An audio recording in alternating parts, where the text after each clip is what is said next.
Thank you, Chairman. Commissioner, I already spoke, in the Financial Perspectives Committee, so I won't repeat what I said then. But I wanted to focus on the fact that this document contains some interesting ideas. It's a kind of blind rush forward, however, by which I mean that in practice it's work on the forthcoming financial perspectives. It's much more that than a series of ideas for revising the present financial perspectives. And that's the main problem, because we're talking about the next financial perspectives, the forthcoming ones, in a context of high levels of austerity. So, if we can't manage to debate a mid-term revision of the financial perspectives we've got now, that means we are, so to speak, contaminating the future with the short-term political choices we're making now. And that's the first major weakness in your document. It's a document that, as I said, rushes blindly forward, when what we need to do is sit back and look calmly at the problems facing us in 2012 and 2013.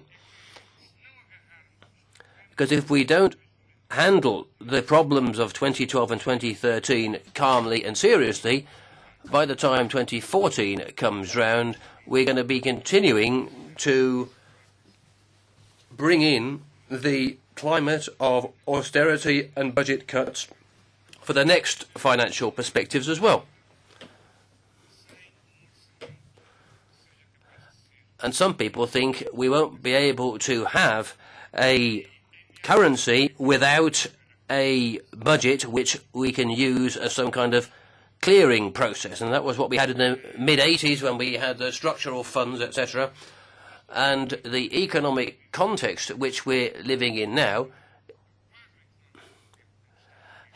and the whole economic framework that it has brought with it, is qualitatively different from the climate of the mid-80s.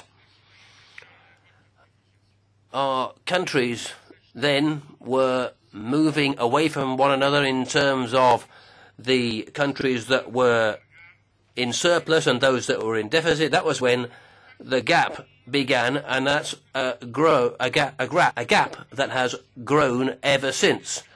And it's been reflected in the social inequality that's haunted Europe ever since.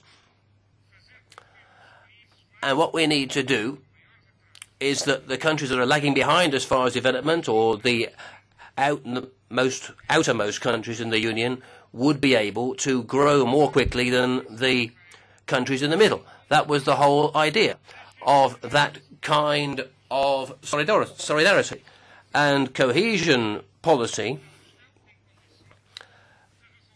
was about that, but it's failed to bridge the gap that I talked about earlier, nor has it managed to offset the social problems that I also referred to.